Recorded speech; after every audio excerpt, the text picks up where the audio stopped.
Assalamualaikum warahmatullahi wabarakatuh. Kembali lagi di Bistik, bincang asik tentang ilmu kesehatan bersama saya Fatia.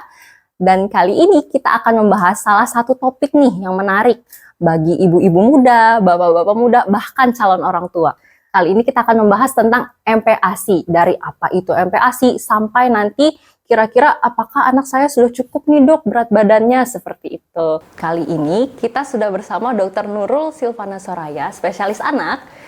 Selamat sore Dr. Nurul. Sore Dr. Fatia. Selamat sore dok. Jadi kita hari ini akan membahas tentang MPASI nih dok. Mungkin banyak sekali pertanyaan dari ibu-ibu muda atau bahkan calon orang tua nih dok yang mungkin galau tentang MPASI. Salah satunya mungkin kita bahas dulu nih dok, kira-kira MPASI itu apa sih dok? Baik, terima kasih Dr. Fatia. Jadi MPASI ini adalah patok numerik aja ya, merupakan singkatan dari makanan pendamping ASI.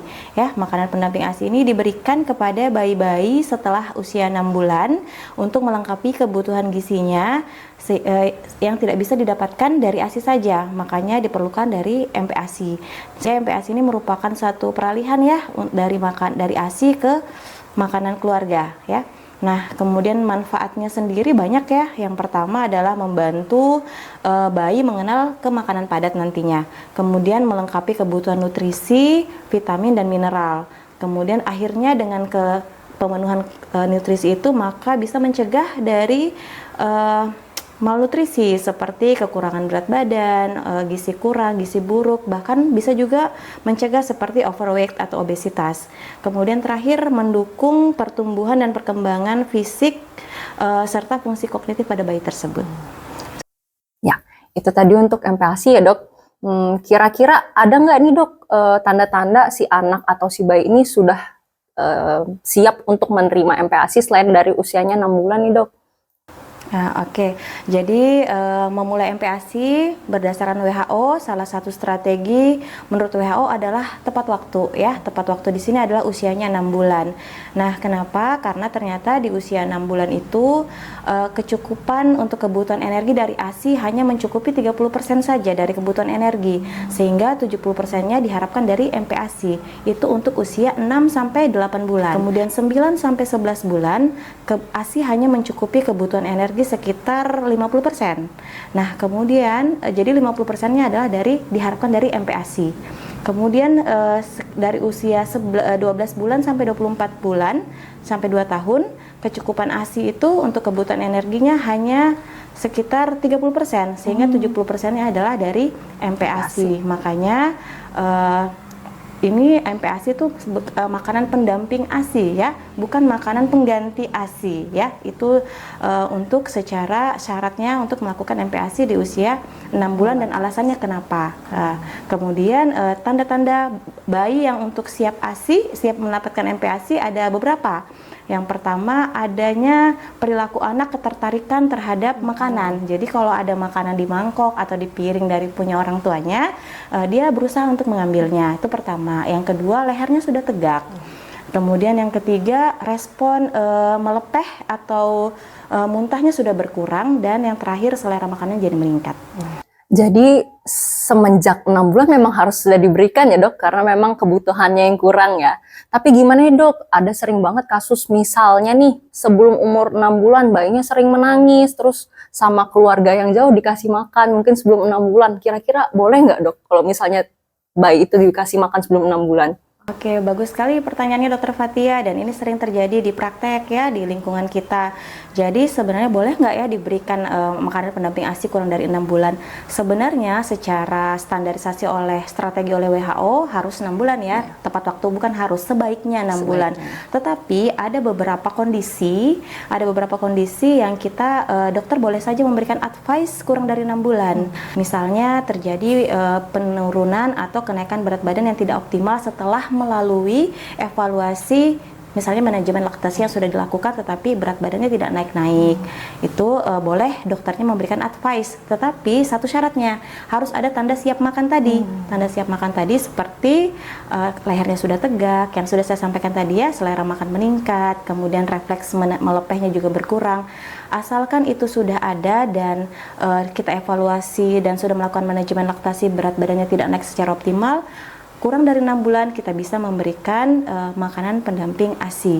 Jadi range-nya itu menurut WHO diperbolehkan 4 sampai 6 bulan. Jadi itu istilahnya MPASI dini. MPASI dini. Ya, seperti itu ya. Jadi berarti memang harus bisa dimulai nih dok, kalau misalnya memang belum 6 bulan, asalkan dengan syarat-syaratnya ya dok ya. Syarat-syaratnya, kemudian misalnya memang belum siap nih dok, anaknya sebelum 6 bulan, kira-kira apa saja nih resikonya dok? Oke, tadi kan sudah saya jelaskan bahwa ada beberapa indikasi yang memang kita perbolehkan kurang dari 6 bulan. Tetapi kalau ibunya nih misalnya punya bayi nekat memberi makan kepada anaknya padahal berat badannya naik aja sesuai optimal aja, sesuai aja berat badan dan usianya, tetapi dia nekat memberi makan, itu tidak diperbolehkan, tidak dianjurkan ya. Karena mengingat beberapa resiko yang akan terjadi, misalnya gangguan penyerapan seperti muntah, diare, kemudian bahkan itu yang hal-hal kecil seperti itu bisa menyebabkan nantinya gangguan tumbuh pada anak tersebut. Memang sering kejadian ya dok, kalau misalnya seharusnya memang kalau misalnya untuk dimulai sebelum 6 bulan harus dikonsultasikan terlebih dahulu mungkin dengan dokter spesialis anak nih dok. Iya. Umur udah siap nih dok, udah 6 bulan, kemudian tanda-tandanya sudah ada, untuk makanan pertamanya kira-kira apa nih dok yang bisa diberikan untuk MPASI? Oke, jadi makanan pertama yang disarankan ini merupakan syarat kedua dari syarat dari MPASI ya, yaitu adekuat. Adekuat di sini artinya tercukupi kebutuhannya makronutrien dan mikronutrien. Makronutrien itu adalah karbohidrat, lemak, dan protein, di mana komposisinya kalau karbohidrat adalah sekitar 40-50%, kemudian protein 20%, dan lemak 10-15%. Itu komposisi dari makronutriennya. Sedangkan untuk komposisi dari mikronutrien adalah yang dimaksud itu vitamin dan mineral. Jadi kandungan MPASI yang disarankan adalah lengkap makro dan mikronutriennya. Kemudian untuk dari jumlahnya, untuk usia 6-8 bulan itu porsinya adalah dari satu porsi mangkok yang 250 itu mencukupi setengah mangkok. Kemudian 9-11 bulan itu dalam satu mangkok 250 itu sekitar 3/4. Kemudian untuk usia 1 tahun sampai 2 tahun itu adalah satu mangkok untuk 250 ml. Untuk kalorinya di 6-8 bulan itu sekitar 200 kilokalori per hari. Kemudian untuk yang 9-11 bulan itu 300 kilokalori, kemudian 1 tahun sampai 2 tahun 24 bulan itu 550 kalori. Dimana ingat, pemberian MPASI pertama itu harus mengingat dengan aturan yang baik, yaitu feeding rules, 3 kali makan besar atau 3 kali makanan utama dan 2 kali makan selingan, seperti itu. Jadi memang banyak sekali ya PR-PR untuk orang tua ya dok, untuk MPASI terutama yang pertama ini. Nah selanjutnya dok, banyak banget produsen-produsen pembuat MPASI instan. Kira-kira boleh nggak dok MPASI ini diberikan yang instan-instan aja tuh dok, kan lebih gampang nih. Oke, jadi kita harus ingat ya bahwa tujuan kita memberi MPASI ini adalah untuk melatih kemampuan bayi itu menerima makan, dan nanti kelak di usia 1 tahun dia bisa makan bersama dengan keluarganya. Iya, dengan keluarganya ya. Jadi sangat penting sebenarnya untuk memberikan variasi rasa ya, untuk memberikan juga berbagai tekstur. Nah, kalau MP instan itu yang komersil ya, itu kan teksturnya tidak berbagai tekstur ya. Jadi kita tidak bisa memberikan berbagai macam ya dok? Iya, berbagai macam untuk MPASI yang instan. Kita lebih bisa mengontrol olahan kalau kita bikin rumahan sendiri. Kita bisa kontrol untuk lebih mengatur rasanya dan teksturnya. Karena kan untuk bayi-bayi itu di setiap tahapannya, di setiap usianya naik tekstur kan. Jadi kalau kita pakai MPASI yang komersil agak aja ya dok? Iya, jadi konsistensinya itu aja. Betul. Sedangkan kita harus naik tekstur menjadi cincang halus, cincang kasar, dan menjadi makanan rumahan pada usia 1 tahun. Nah, kemudian tapi sebenarnya kalau kondisi mendesak seperti kita bepergian, misalnya kita tidak fanatik juga untuk memberikan MPA instan, karena MPA instan yang sebenarnya itu sudah memiliki kandungan yang disesuaikan dengan usia bayi. Kemudian sudah, yang penting ada label dari BPOM-nya. Kemudian WHO juga sudah mengatur sedemikian rupa kandungannya sesuai dengan usianya. Jadi sebenarnya boleh nih, asalkan mungkin tidak sering mungkin atau dalam keadaan terdesak ya, Dok? Ya, misalnya mungkin sedang bepergian kayak gitu ya. Berhubungan dengan tekstur nih, Dok, kira-kira kapan sih kita boleh untuk makanan yang kasar, MPASI yang kasar nih, Dok? Untuk pemberian makanan kita harus konsisten ya, bertahap. Jadi dari usia 6 bulan itu sampai 8 bulan itu adalah lumat ya, atau bubur saring atau pure. Kemudian usia 9 sampai 10 bulan itu cincang halus.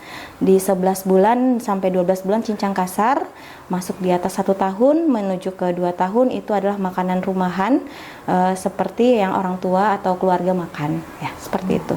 Ini, Dok, mungkin untuk mengingatkan kembali nih, Dok, untuk para orang tua muda mungkin, Dok, berapa kali sih jadinya kita harus kasihkan MPASI ini untuk anak, Dok?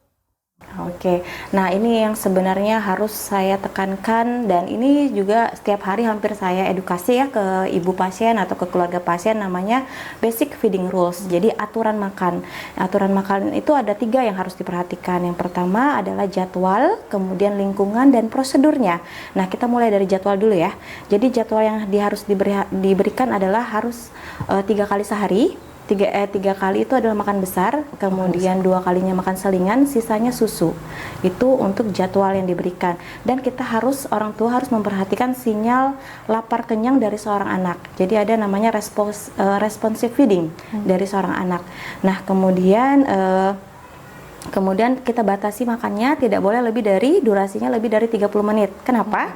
Karena ternyata dari suatu penelitian menyatakan bahwa fokus anak itu pada saat makan tidak lebih dari 30 menit.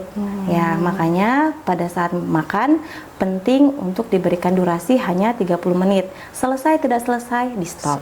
Ya, makan tidak makan di stop ya. Karena kita punya rules lagi, punya aturan makan yang selanjutnya lagi. Misalnya nih, anaknya mulai makan jam 8, selesai kan 8.30. Oke, 8.30 itu 2 jam setelah 8.30 lagi baru kita mulai ke yang berikutnya, misalnya masuk ke pemberian ASI atau snack camilannya kayak gitu. Nah, kemudian 2 jam itu tidak boleh makan apa-apa kecuali minum air putih. Ya, jadi itu untuk merangsang tanda lapar kenyangnya si bayi ini. Jadi harus ada responsive feeding juga. Nah, kemudian tidak boleh sama sekali makan dan tidak boleh memberikan sajian apapun walaupun cuma seteguk ya. Jadi cuma air putih saja bolehnya. Kecuali memang sudah jamnya ya, Dok, berarti ya. Iya, kayak gitu ya. Jadi saya ulang ya, feeding rules ini 3 kali makan besar, kemudian 2 kali selingan, sisanya susu, dan sebaiknya per 2 jam diberikan aturannya untuk kepada bayi ya. Teksturnya udah kita bahas nih, durasi dan juga polanya udah kita bahas. Kira-kira perlu nggak, Dok, kalau misalnya selama MPASI itu kita tambahkan vitamin-vitamin dari luar, Dok, selain MPASI-nya? Oh iya, ini juga sering banget ditanyakan oleh beberapa ibu-ibu yang anaknya, "Dok, anak saya nggak mau makan, bisa langsung kasih vitamin kayak gitu supaya nafsu makan supaya gitu, nafsu makan," katanya gitu ya. Itu udah sering banget di praktek atau di tempat kerja kita ya.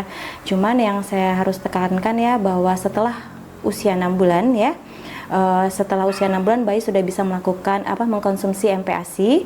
Nah, jadi ini si kecil ini harus banyak nutrisi kan, harus banyak nutrisi. Salah satunya adalah berbagai macam vitamin dan mineral ya.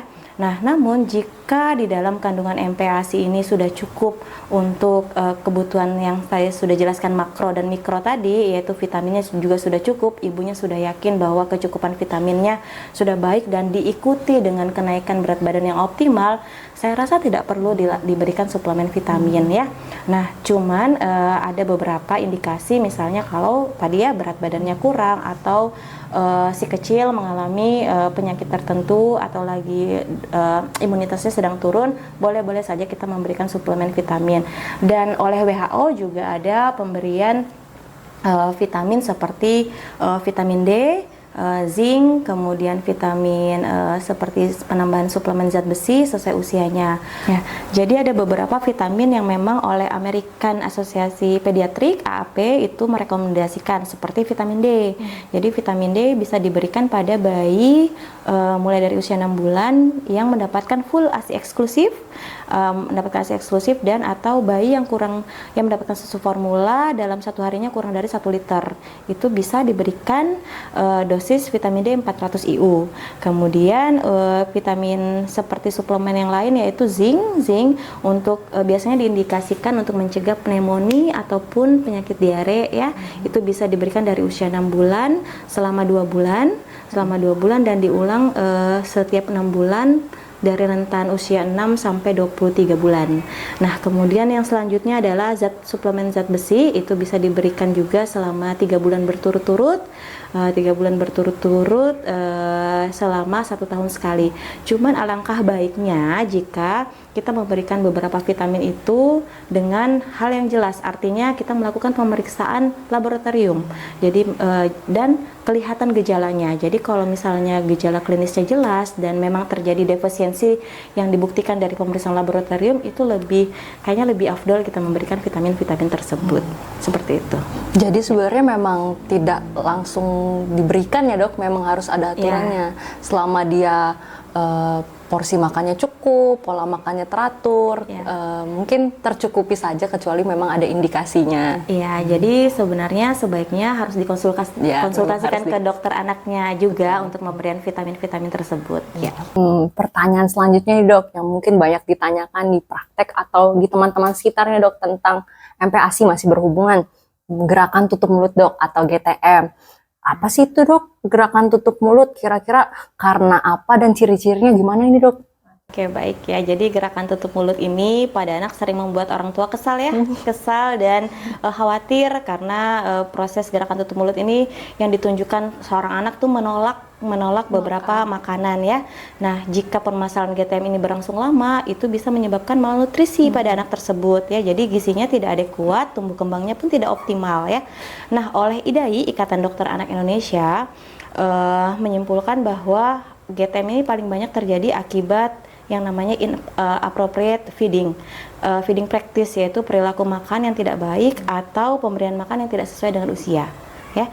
Nah, ciri-ciri gerakan tutup mulut sendiri ini adalah pertama menutup mulut saat disuapi, kemudian memalingkan wajah saat diberikan makan, bahkan bisa berteriak ketika diberikan makan. Dan GTM ini sebenarnya bukan diagnosis ya. GTM ini adalah istilah dari ibu-ibu netizen. Mulut. Pertanyaan selanjutnya nih dok, tadi kan kita sudah bahas tentang GTM nih.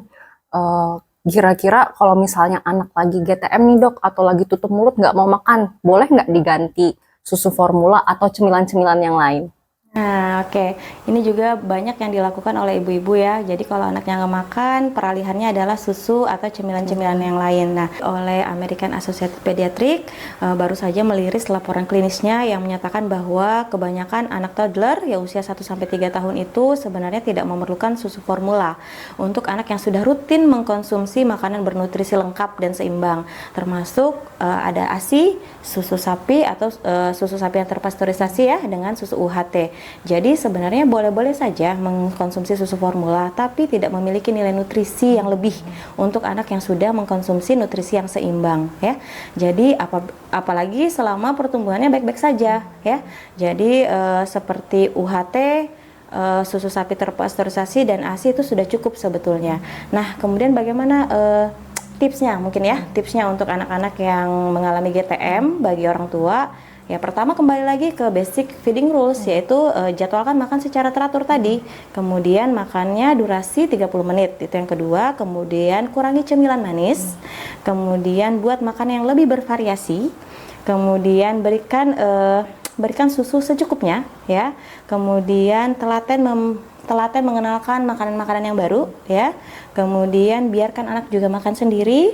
Ajak makan bersama keluarga, kemudian libatkan anak dalam proses pembuatan makan, kemudian tidak boleh ada distraksi, artinya makan itu harus fokus di kursi makannya, kemudian tidak usah ada YouTube, tidak usah ada suara-suara lain, betul-betul fokus untuk Fokus makan. porsi kondisi makan, kemudian terakhir jangan ada paksaan. Itu. Jadi sebenarnya memang kalau kita tambah susu formula atau cemilan tuh tidak mencukupi ya dok? Ya, Gitu. tidak Sebenarnya tidak mencukupi, dan mungkin PR untuk orang tua bagaimana membuat makan itu lebih menyenangkan Ya. dan polanya diaturkan. Betul sekali. Jadi gimana nih dok kalau misalnya udah terlanjur GTM, ibunya panik nih, gimana kira-kira kapan harus kita konsultasikan ke dokter misalnya? Oke, ya jadi sekali lagi tips anti GTM dari saya cuma satu ya, yaitu konsistenlah terhadap feeding rules, aturan makan, yaitu yang tadi dari 3 ya, jadwalnya, lingkungannya, dan prosedurnya. Jadwalnya berarti kita kasih 3 kali makan, 2 kali selingan, kemudian durasinya hanya 30 menit setiap kali makan, kemudian di antara waktu makan satu dengan berikutnya itu dipuasakan, hanya boleh minum air putih, kurangi cemilan manis, bahkan mungkin tidak boleh ya. Kemudian ciptakan lingkungan yang menyenangkan, ciptakan dan tidak ada paksaan. Kemudian prosedurnya juga dilakukan bagaimana seramah mungkin kepada anak ya. Kita cuman kita memberikan hak anak menyediakan porsinya yang benar, menyediakan porsi yang benar dan memberikan makanan yang aman kepada anak kita ya, seperti itu. Ya, jadi sebenarnya tujuan dari feeding rules ini adalah untuk melatih anak ya, mengenali sinyal lapar kenyangnya dari anak itu sendiri supaya nantinya bisa melatih mencegah dari kesulitan makan ini ya, dari GTM ini juga salah satunya.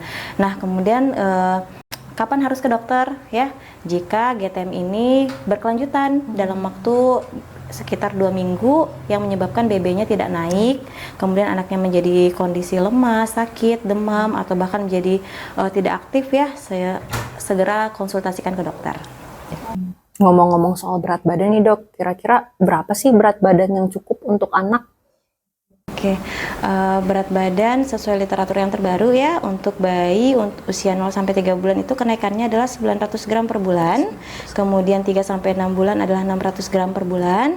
Kemudian untuk 6 sampai 9 bulan 450 gram per bulannya. Kemudian untuk bayi 9 sampai 1 tahun itu 360 gram. Untuk anak usia 1 sampai 3 tahun 240 gram, dan usia 4 tahun sampai 6 tahun yaitu 180 gram per bulannya ya. Jadi kenaikan berat badan ini sangat yang adekuat itu penting ya untuk pertumbuhan dan perkembangan. Dan jangan lupa buku pink, buku pink setiap bayi, setiap anak harus diisi, harus rutin, artinya diisi rutin, melakukan kunjungan ke posyandu terdekat.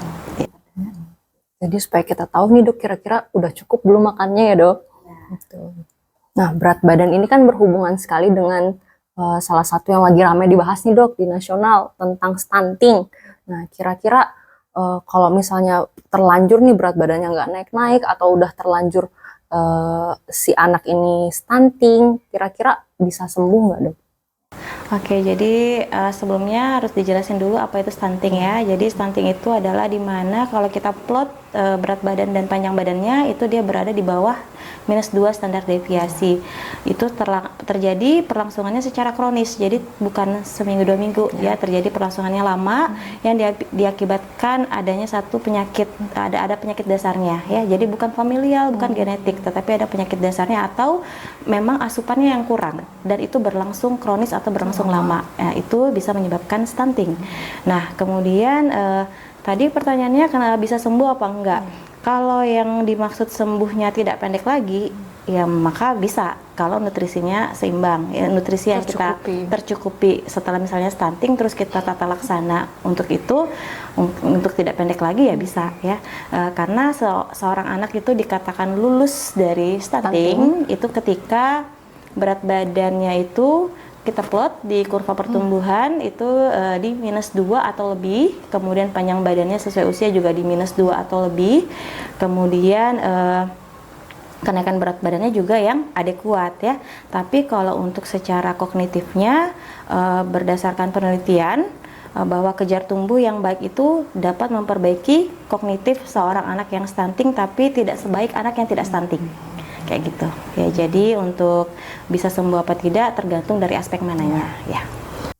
Berarti emang penting banget ya dok kalau misalnya kita konsul atau kita posyandu itu harus selalu bawa buku pink. Oh, penting sekali. Itu adalah kitab ya, untuk istilahnya kitab buat ibu-ibu untuk kita mengetahui pertumbuhan dan perkembangan anak tersebut. Di situ juga lengkap, ada imunisasi, ada histori tentang tumbuh kembangnya, berapa berat badan, tinggi badan, sampai ke lingkar kepalanya kita sudah ada pencatatannya yang secara jelas di buku tersebut.